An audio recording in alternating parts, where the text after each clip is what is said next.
Hello friends, welcome to Info Hub. तो आज एक जनसत्ता में आर्टिकल आया हुआ है जिसका ये विषय है कि खुशहाली के पैमाने पर सवाल। तो जब हम बात करते हैं हैप्पीनेस इंडेक्स की, तो कहीं ना कहीं भारत को पिछड़े देशों की गिनती में आगे रखा जाता है, और यहाँ तक कि हमारे पड़ोसी राज्य जो कि अपने आर्थिक स्थिति आर्थिक तंगी से जूझ रहे हैं, उनको भी हमसे आगे कर दिया जाता है। तो इसी चीज़ों पे इनके जो स्केल हैं, ये किस स्केल पे अपने विभिन्न देशों की खुशहाली को नापते हैं, तो उसी पे ये लेखक यहाँ पे सवाल उठा रहे हैं। तो आइए हम जानते हैं इसके बारे में कुछ कि इनका ये थॉट्स इसके बारे में क्या है। तो देखिए यहाँ क्या कहा गया है कि सवाल ये है कि अगर सकल घरेलू उत्पाद खुशियों के मापने का पैमाना है, तो उस पर भी कैसे 125 देश भारत से बेहतर हो सकते हैं। अगर भ्रष्टाचार में कमी या उसकी गैर मौजूदगी खुशी होने का आधार है, तो अफ्रीका और लैटिन अमेरिका के देश कैसे भारत से बेहतर हो सकते हैं।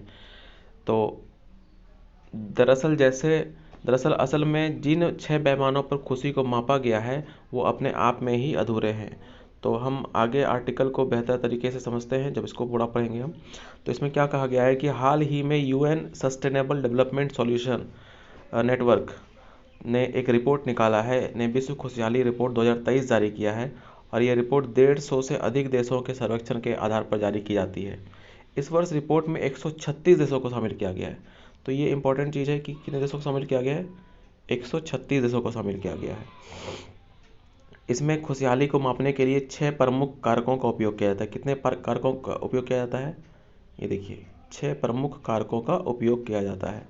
सामाजिक सहयोग, आय, स्वास्थ्य, स्वतंत्रता, उदारता और भ्रष्टाचार की स्थिति।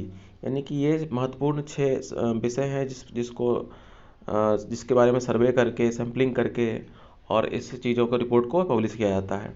तो इसमें फिर कहा गया है कि एक बार फिर वैश्विक खुशहाली सूचकांक में फिनलैंड सर्वोच्च स्थान पर रहा। तो कौन रहा सर्वोच्च स्थान पर? फिनलैंड।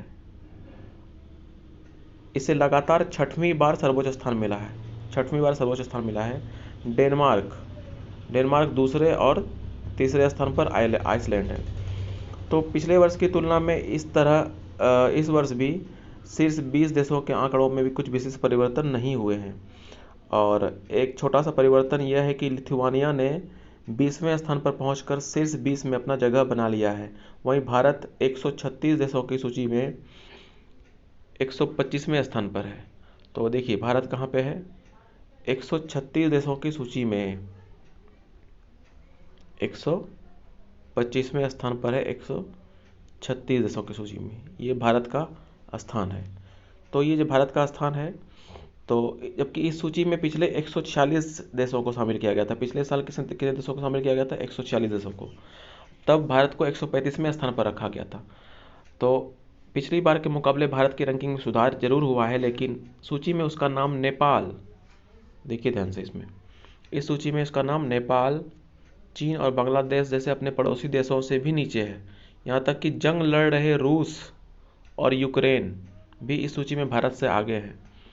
तो रूस 70वें और यूक्रेन 92वें पायदान पर है। देखिए रूस को रखा गया है 70वें और यूक्रेन को रखा गया है 92वें स्थान पर। तो यही कहीं ना कहीं ये विडंबना है, जो कि युद्ध से त्रस्त देश हैं उनको ये खुशहाल हमसे ज़्यादा बता रहे हैं। तो रूस इस मामले में अफगानिस्तान सबसे निचले पायदान पर है, या कहें कि रिपोर्ट के मुताबिक यह सबसे ज़्यादा दुखी देश है। इसके अलावा पायदान में नीचे रहने वाले देशों में Lebanon, Zimbabwe, democratic Republic of Congo जैसे शीर्ष देश हैं। शीर्ष 20 देशों की सूची में एशिया का एक भी देश शामिल नहीं है। इसका मतलब क्या है कि एशिया में एक भी देश ऐसे नहीं हैं जो कि यूरोप से या फिर लैटिन अमेरिका से या किसी भी देशों से ज़्यादा खुश हैं। तो खुशहाली सूचकांक में किसी भी देश की स्थिति जानने के लिए वहाँ का जीवन की गुणवत्ता, जीवन प्रत्याशा को देखा जाता है। तो जाहिर है कि इस रिपोर्ट में वही मानक रखे गए होंगे जिन्हें लोगों को एक सामान्य जीवन जीने के लिए न्यूनतम माना गया है। पर अफसोस है कि भारत इन पर खरा नहीं उतर पाया है। हमारे पड़ोसी देश जो खुद ही अपने आर्थिक और सामाजिक और राजनीतिक मुश्किलों और बदहाली से जूझ रहे हैं, वे खुशहाली के मामले में भारत से आगे निकल गए हैं। सवाल है कि हम प्रसन्न समाजों की सूची में अव्वल क्यों नहीं आ पा रहे हैं। इस पर आत्ममंथन की ज़रूरत है। तो खुशहाली सूचकांक के लिए अर्थशास्त्रियों और विभिन्न क्षेत्रों के विशेषज्ञों की एक टीम व्यापक स्तर पर शोध करती है। यह टीम समाज में सुशासन, प्रति व्यक्ति आय, स्वास्थ्य, जीवित रहने की उम्र, भरोसा, सामाजिक सहयोग, परोपकार, दान भावना, स्वतंत्रता और उदारता को आधार बनाती है। रिपोर्ट का मकसद विभिन्न देशों के शासकों को आईना दिखाना है। उनकी नीतियों लोगों की ज़िंदगी खुशहाल बनाने में कोई भूमिका निभा रही है या नहीं। तो खैर, दुनिया में खुशहाली मापने का ये रिपोर्ट कुछ संदेह पैदा करता है। पिछले साल भारत से ऊपर जिन देशों को रखा गया था, उनमें कई देश राजनीतिक और आर्थिक संकटों से जूझ रहे थे। जैसे पाकिस्तान को 46वां स्थान दिया गया था, मैक्सिको को 46वां स्थान दिया गया था। दुनिया जानती है कि यह देश सालों से आंतरिक मादक पदार्थ के युद्ध में फंसा हुआ है। सोचिए, इंटरनली इसमें ड्रग्स का जो युद्ध है, वो ड्रग्स के रिलेटेड युद्ध चल रहा है यहाँ पे, लेकिन फिर भी इसको ज़्यादा खुश माना गया। और यहाँ पे इतनी गरीबी है कि उसके नागरिक बेहतर ज़िंदगी के तलाश में अमेरिका में घुसपैठ करते हैं।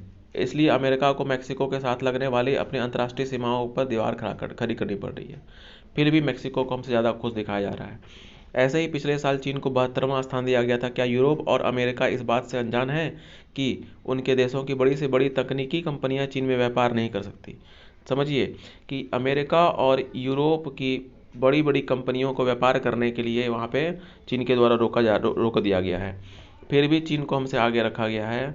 और वहाँ बीते 7 दशकों में लोकतंत्र नहीं है, कम्युनिस्ट गवर्नमेंट है चाइना में। एक तरह से समझिए तो कि डेमोक्रेसी नाम का कोई चीज़ ही नहीं है और तानाशाही वाला शासन चलता रहता है। अगर कोई चीन के खिलाफ आवाज़ उठाता है तो उन्हें डिटेंशन सेंटर में डाल दिया जाता है। रोहिंग्या मुसलमानों की स्थिति, वहाँ पे जो उइगर मुसलमान हैं उनकी स्थिति कैसी है, ये कि दुनिया से कोई कुछ छिपा हुआ नहीं है। तो फिर भी इन्हें हमसे आगे दिखाया जाता है। चीन की कम्युनिस्ट पार्टी ने हांगकांग, तिब्बत, ताइवान और मंगोलिया में जातीय नरसंहार किए हैं, जिन पर यूरोप और अमेरिका तमाम विश्वविद्यालयों के शोध उपलब्ध हैं। यही नहीं, कोरोना ने पूरी दुनिया में मौतों को अकेला जिम्मेदार चीन को ही माना था। चीन ही था। आज भी इस महामारी से वह उबर नहीं सका है। पिछले साल की रिपोर्ट में गृह युद्ध और आतंकवाद से ग्रस्त लीबिया को 46वां स्थान, कैमरून को 102 और नाइजर को 104वां और नाइजीरिया को 118वां, माली को 123वां, चाड को 130वां, इथोपिया को 131, यमन को 132वां स्थान दिया गया। जबकि पाकिस्तान और श्रीलंका अपने दौर के सबसे बड़े वित्तीय संकट से गुजर रहे हैं। श्रीलंका तो दिवालिया घोषित हो चुका है और उन्हें क्रमशः 121वां और 127वां स्थान दिया गया, जो कि भारत से बेहतर स्थान है। लेकिन 127वां तो भारत से डाउन हो गया, क्योंकि 125वें नंबर पर रखा गया है भारत को। इस साल भी यह सब देश भारत से आगे हैं। सबसे आश्चर्यजनक तो यूक्रेन का स्थान है। पिछली बार जब वो रूस के खिलाफ युद्ध लड़ रहा था तब वो 98वें स्थान पर था। आज भी वो जंग लड़ रहा है, दुनिया से मदद मांग रहा है, फिर भी यूक्रेन की खुशहाली पहले से ज़्यादा बढ़ गई है। देखिए, यूक्रेन को 92वें स्थान पर रखा गया है। क्या इससे बड़ा पाखंड कोई हो सकता है? हालांकि देखा जाए तो इन देशों की जगह कोई खास अच्छी भी नहीं है, लेकिन विषम हालात के बावजूद भारत से अच्छी है। भारत में ना तो कोई आर्थिक संकट है, ना ही युद्ध से ग्रस्त है, ना ही राजनीतिक अस्थिरता है। कोरोना महामारी से निपटने में भी हमारी सरकारों ने सकारात्मक भूमिका निभाई है। सवाल यह है कि अगर सकल घरेलू उत्पाद खुशी को मापने का पैमाना है, तो उस पर भी कैसे 125 देश भारत से बेहतर हो सकते हैं? अगर भ्रष्टाचार में कमी या गैर मौजूदगी खुशी होने का आधार है, तो अफ्रीका और लैटिन अमेरिका के देश कैसे भारत से बेहतर हो सकते हैं? असल में जिन 6 पैमानों पर खुशी को मापा गया है, वे अपने आप में अधूरे हैं। यह रिपोर्ट एक एजेंडे से ज़्यादा कुछ नहीं है, राजनीतिक एजेंडा से ज़्यादा कुछ भी नहीं माना गया है। यह माना जा सकता है कि भारत में खुशहाली को बढ़ावा देने के लिए जनसंख्या सबसे बड़ी बाधा है। भारत में कई तरह का भारत है, एक अमीर और खुशहाल भारत, तो उसमें एक गरीब भारत भी है। गरीब भारत विकास कर रहा है, लेकिन आबादी इतनी ज़्यादा है कि अभी देश को समग्र खुशहाल देशों में अव्वल स्थान बनाने में वक्त लगेगा।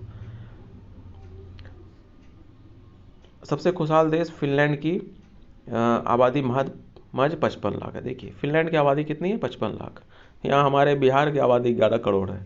उसके लिए विकास आसान है। भारत के मुंबई, दिल्ली, कोलकाता जैसे शहरों में इससे कई ज़्यादा लोग खुश रहते हैं। खुश देशों की सूची में दूसरे स्थान पर डेनमार्क है, जिसकी आबादी 58.6 लाख है, और तीसरे स्थान पर आइसलैंड है, जिसकी आबादी मात्र 3.73 लोग है। ऐसे में हमारे यहाँ तो एक शहर की आबादी हो जाती है, एक जिला का आबादी हो जाती है ये।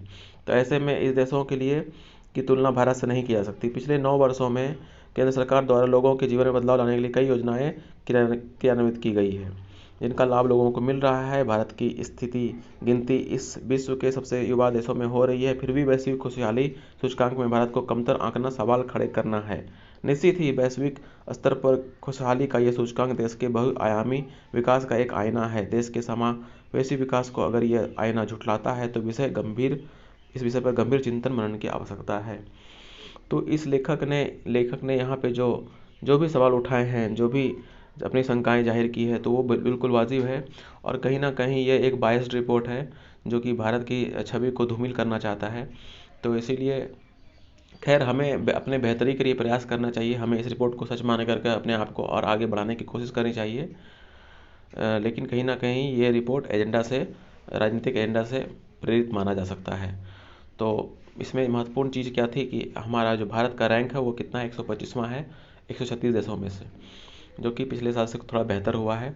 तो ये जो रिपोर्ट है ये एक हमारे जो ऐसे लिखेंगे हम, कोई ऐसे आ सकता है कि क्या भारत सचमुच में खुशहाल नहीं है, या फिर क्या भारत पाकिस्तान और यूक्रेन जैसे देशों से भी बदहाल है।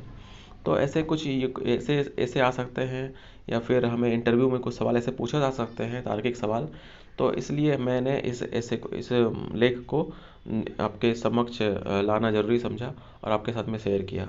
तो ऐसे ही इंटरेस्टिंग या फिर नॉलेजेबल चीज़ों को देखने के लिए हम बने रहें चैनल के साथ में, और अधिक से अधिक सब्सक्राइब करें, शेयर करें, ताकि लोगों तक ये पहुंच सके। थैंक यू, और बने रहें मेरे चैनल के साथ में। Thank you.